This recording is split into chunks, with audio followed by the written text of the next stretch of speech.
بسم اللہ والصلاة والسلام علی رسول اللہ۔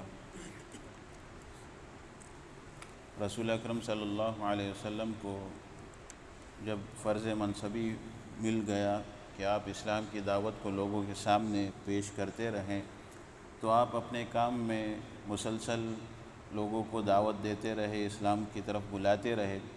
قریش نے چاہا کہ آپ کو کسی طرح روکنے کی کوشش کریں، خود بات کر کے دیکھی، اس کے بعد ابو طالب کے پاس یعنی آپ کے چاچا کے پاس جا کر بھی دیکھا کہ کہیں جو ہے رسول اکرم صلی اللہ علیہ وسلم اپنے کام سے رک جائیں گے، لیکن دیکھتے ہیں کہ رسول اکرم صلی اللہ علیہ وسلم اپنے کام میں گامزن ہے، لگے رہے ہیں اسلام کی دعوت دینے میں۔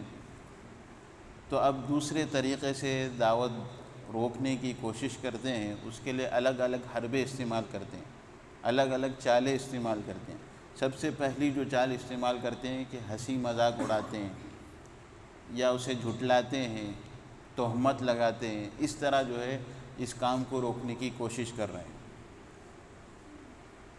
اس کا مقصد یہ تھا کہ مسلمانوں کو بددل کر کے ان کے حوصلے کو توڑ دیا جائے، یعنی جب ان لوگ جو ہے خود نبی کا مذاق اڑانے شروع ہو جائے تو جو ایمان والے ہیں وہ پیچھے ہٹنا شروع ہو جائیں گے۔ یہ ان کی سوچ تھی قریش کی۔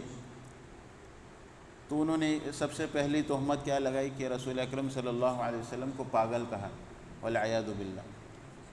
قرآن میں اس کا نقشہ کھینچتا ہے سورہ حجر میں، وَقَالُوا يَا أَيُّهَا الَّذِي نُزِّلَ عَلَيْهِ الذِّكْرُ إِنَّكَ لَمَجْنُونَ۔ ان کفار نے کہا، اے وہ شخص جس پر قرآن نازل ہوا تو یقیناً پاگل ہے۔ قرآن یعنی قریش رسول اکرم صلی اللہ علیہ وسلم کو پاگل کہنا شروع کر دے۔ جب دیکھے کہ اس سے بھی کام نہیں بنتا تو دوسری چیز انہوں نے کہا کہ وَعَجِبُوا أَن جَاءَهُم مُنذِرٌ مِّنْهُمْ وَقَالَ الْكَافِرُونَ هَذَا سَاحِرٌ كَذَّابٌ۔ انہیں حیرت ہے کہ خود انہی میں سے ایک ڈرانے والا آیا، اور کافرین کہتے ہیں کہ یہ جادوگر ہے، جھوٹا ہے۔ دو الزام، پہلے پاگل، اس کے بعد جادوگر، اس کے بعد جھوٹا۔ پھر دیکھتے ہیں کہ رسول اکرم صلی اللہ علیہ وسلم اپنے کام سے باز نہیں آ رہے، نہیں رک رہے اسلام کی دعوت دینے سے۔ تو پھر دوسرا کام انہوں نے یہ شروع کیا کہ دشمن کی نگاہوں سے دیکھنے لگے۔ اس کا ذکر سورہ قلم میں ہے، وَإِن يَكَادُ الَّذِينَ كَفَرُوا لَيُزْلِقُونَكَ بِأَبْصَارِهِمْ لَمَّا سَمِعُوا الذِّكْرَ وَيَقُولُونَ إِنَّهُ لَمَجْنُونٌ۔ اور جب کفار اس قرآن کو سنتے ہیں تو آپ صلی اللہ علیہ وسلم کو ایسی نگاہوں سے دیکھتے ہیں کہ گویا آپ کے قدم اکھاڑ دیں گے، اور کہتے ہیں کہ یقیناً پاگل ہے۔ یعنی دشمنی کی نگاہ سے رسول اکرم صلی اللہ علیہ وسلم کو دیکھنے لگ جاتے ہیں۔ اور جب آپ صلی اللہ علیہ وسلم کسی جگہ تشریف فرماتے اور آپ کے ارد گرد کمزور اور مظلوم صحابہ بیٹھے ہوئے رہتے تو مشرکین مذاق اڑاتے ہوئے کہتے، أَهَؤُلَاءِ مَنَّ اللَّهُ عَلَيْهِم مِّن بَيْنِنَا۔ کہ اللہ رب العالمین نے انہی کمزوروں پر احسان کیا ہمیں چھوڑ کر۔ اس طرح جو ہے مذاق اڑایا کرتے تھے صحابہ کا اور خود رسول اکرم صلی اللہ علیہ وسلم کا۔ حالانکہ کسی نصیحت کرنے والے کا مذاق اڑانا یہ بہت بڑا جرم ہے۔ جو شخص کوئی اگر نصیحت کرنے آتا ہے، اگر آپ کو نصیحت نہیں قبول کرنی، آپ اس کا احترام نہیں کر سکتے تو کم از کم اس شخص کا مذاق تو نہ اڑائیں۔ اصل میں آپ اس شخص کا مذاق نہیں اڑا رہے بلکہ کس کا مذاق اڑا رہے ہیں؟ اللہ اور اس کے رسول کا مذاق اڑا رہے ہیں، کیونکہ وہ اپنی بات نہیں پیش کر رہا۔ وہ کیا کر رہا ہے؟ وہ اسلام کی دعوت تمہیں دے رہا ہے، ایک نصیحت دے رہا ہے۔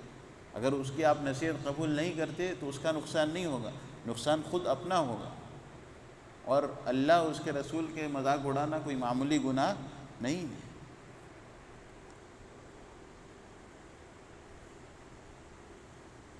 اچھا، عام طور پر مشرکین کی حالت اس طرح اللہ رب العالمین نے سورہ مطففین میں بیان کی ہے کہ ان الذین اجرموا كانوا من الذین آمنوا یضحکون۔ وہ جو مجرم تھے وہ ایمان لانے والوں کا مذاق اڑاتے تھے، ایمان لانے والوں کا مذاق اڑاتے تھے۔ آج بھی آپ دیکھیں گے جو شخص صحیح راستے پر چلنے کی کوشش کرتا ہے اس کے کتنے لوگ جو ہے مذاق اڑاتے ہیں، مسلمانوں میں سے بھی مذاق اڑاتے ہیں اور غیر مسلموں سے بھی مذاق اڑاتے ہیں۔ وَإِذَا مَرُّوا بِهِمْ يَتَغَامَزُونَ۔ اور جب ان کے پاس سے گزرتے ہیں تو انہیں آنکھیں مارتے ہیں، یعنی بری دشمنی کی نگاہوں سے دیکھتے ہیں۔ وَإِذَا انقلبوا إِلَىٰ أَهْلِهِمُ انقلبوا فَكِهِينَ، اور جب اپنے گھروں کو پلٹتے ہیں تو لطف انداز ہو کے پلٹتے ہیں، یعنی ہنسی مذاق اڑاتے ہوئے خوشی خوشی جو ہے لوٹتے ہیں کہ آج ہم نے فلاں کا مذاق اڑایا، فلاں دیندار کا مذاق اڑایا۔ وَإِذَا رَأَوْهُمْ قَالُوا إِنَّ هَٰؤُلَاءِ لَضَالُّونَ، اور جب انہیں دیکھتے ہیں تو کہتے ہیں یہی گمراہ ہے، حالانکہ وہ صحیح دین پر قائم ہے، انہیں دیکھ کر کیا کہتے ہیں کہ یہی گمراہ ہیں۔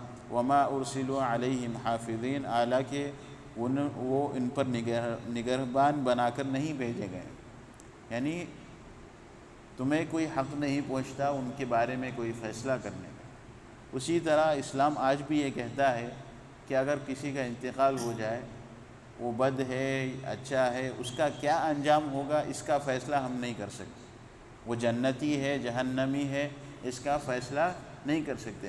جو احکامات ہیں وہ بتا سکتے ہیں کہ جو اس طرح مرتا ہے وہ مشرک ہے، جو اس طرح مرتا ہے وہ مومن، یہ بتا سکتے ہیں۔ جو شرک کرتے ہوئے مرے گا اللہ اس کے گناہوں کو معاف نہیں کر سکتے، اللہ اس کے شرک کو معاف نہیں کریں گے، یہ تو کہہ سکتے ہیں۔ لیکن فرداً کسی پر الزام لگانا کہ یہ جنتی ہے یا جہنمی ہے، یہ شہید ہے یا شہید نہیں ہے، یہ حق ہمیں اسلام نہیں دیتا۔ وہ مسلمان ہے، اس کا انتقال ہو گیا، اس کی جنازے کی نماز پڑھا دو، اس کے لیے مغفرت کی دعا کر دو، ختم ہو جائے۔ اس کے اوپر الزام لگانا یہ ہمارے لیے جائز نہیں ہے۔ جنت اور جہنم کا فیصلہ کرنا یہ ہمارے حق میں جائز نہیں ہے، ہم اس کے لیے فیصلہ نہیں کر سکتے۔ ہمارے بس میں کیا کام ہے کہ ہم اس کے لیے دعا کر سکتے ہیں، اس کے علاوہ اور کچھ فیصلہ کرنا یہ اللہ رب العالمین کا کام ہے۔ اللہ جسے چاہے جنت میں داخل کرے، اللہ رب العالمین جسے چاہے عذاب دلائے۔ تو یہ پہلی صورت تھی کہ صحابہ اکرام اور رسول اکرم صلی اللہ علیہ وسلم کی جو ہے ہنسی مذاق اڑانا اور ان پر تہمت لگانا، انہیں تحقیر کرنا، انہیں حقیر سمجھنا اور انہیں جھٹلانا اور جھوٹا کہنا، یہ ان کے سب سے پہلا طریقہ تھا۔